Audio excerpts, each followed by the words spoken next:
Wow, I can't believe the reaction I got from my last year's top 10 list of best and worst games that I reviewed. They were some of my most watched videos, which was a bit strange to me since they were basically just a glorified clip show. I did review less games this year as I got really busy, but I did come up with a list of 10 games that I reviewed that I didn't like. And to avoid confusion, I want to clarify two things. I only review Wii, Virtual Console, and Wiiviewer games, nothing else. Also, this is a list of the games that I reviewed this year, not a list of the best games that came out in 2009. So with that said, let's get started.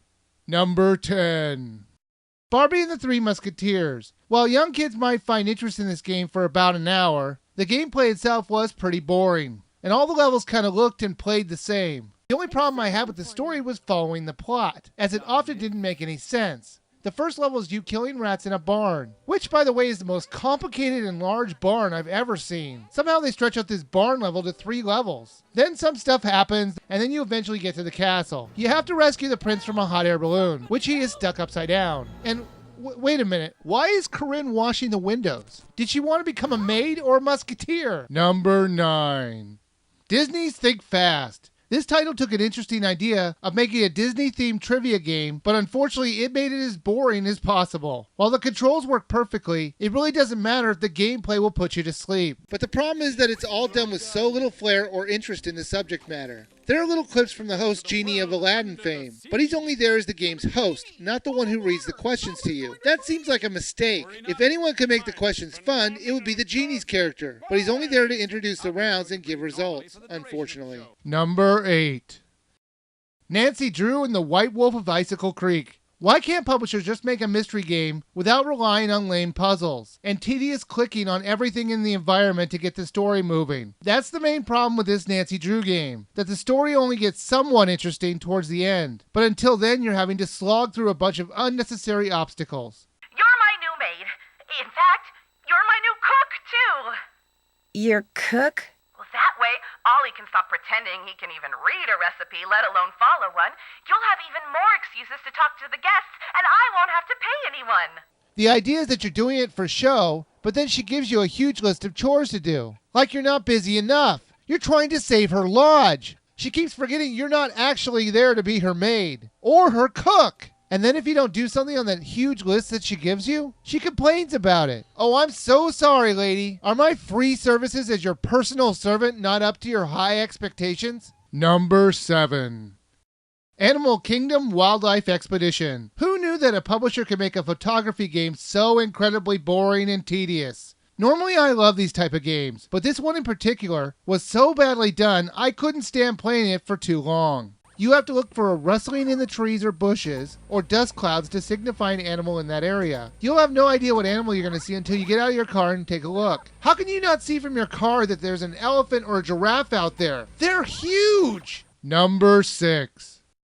Mad Dog McCree. Ah, Mad Dog. It looks like it's the Wii's turn to get a release of this game. They didn't update or change anything in this version. It's the same version that came out in the 90s. But at least the biggest positive I could say about this game is that you get 3 titles on one disc for the price of 1. But since they all suck, it really doesn't matter. Now, I think they should have added an extra bounty hunter mission where you had to track down the carpenter of these towns. He's obviously a crook with his piss-poor handrail construction. I lost count of how many times a bad guy would break through a handrail. If it's going to break that easily, then the guy who installed it should be ashamed. Now, the continues in this game were much better than the other games. They only made you replay the scene that you were fighting in. However, they did replay the same intro of the cutscene of the stage that you're currently in over and over again.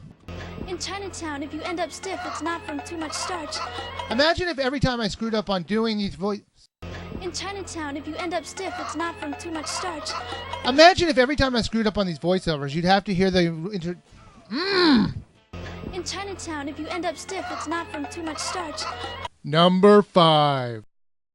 Ninja Reflex. I bought this game for $5, and I found that a fair price for the content the game holds. Imagine my surprise when I found out the publishers originally asked for $40 for this game. They've got to be kidding. With the limited and overall boring gameplay this title has, I can't believe anyone thought it would sell at that price point. It's shameful. It would often not read my positions correctly. But what's funny is that sometimes I just flailed my hands about and it would read it as the correct block. This was the only minigame where the motion controls were a problem, and you would think that would make it the worst of the minigames. But that honor goes to the two stupidest and hardest to pronounce games on this collection. Hashi and Hataru. Hataru is a game where you have to catch fireflies. They make your cursor disappear and you have to guess when the cursor's over the firefly, and then press a button when you're over them. And then there's Hashi, or fly catching with chopsticks and putting them in a bowl. Number 4. Neighborhood games. This one just pissed me off. Not only did they lock most of the 24 games that were advertised, the ones that were available to play were some of the most boring or badly controlled games. Plus, some of those neighborhood games were really messed up. Now, for every game you beat, you'll unlock a different game. Usually it was just an offshoot of the game you just played. Lawn darts baseball and bumper shuffleboard were interesting, but when they started having us throw balls at animals that were darting back and forth across the screen, I officially checked out of this game. 1, animal abuse is not funny or a game. And 2, how on earth could you call this a neighborhood game? I personally don't remember ever playing a game when I was growing up where a bunch of animals just ran back and forth and our goal was to hit as many of them as we could. Number 3. My Sims Party. There were 50 minigames in this collection. The publisher seemed to have taken the Super Monkey Ball approach to game design. Quantity over quality. Sure, there's a bunch of games to play, but if they all suck, they could have 2,000 of them, and it wouldn't really matter because nobody would play them. Here's an example of one of the more stimulating minigames. Which one's the same banana? Alright, no, it's not. No, it's this one. Woohoo! I picked the right banana! In your faces! Number 2.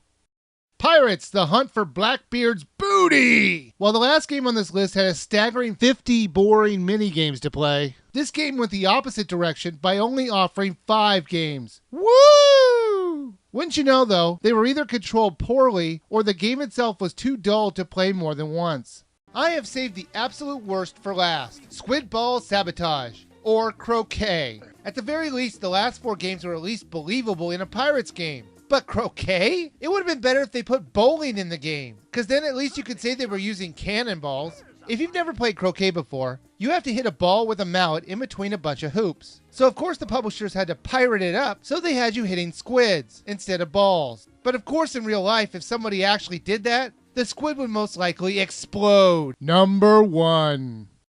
Yamaha Supercross. The graphics were ugly, the controls were completely broken, and the gameplay was monotonous. Overall, it felt like a port of an N64 game. This has got to be one of the most boring games I've ever played. They put the least amount of effort into making the game, so I figured I would do the same with this review. The publishers took a somewhat interesting concept for the game and made it completely dull by keeping it too simple. You should skip this game because it sucks. Well, that's my list of the worst games that I reviewed in 2009. But in my next video, I'm going to tell you which were my favorite games to review this year. But until then, please don't buy these games.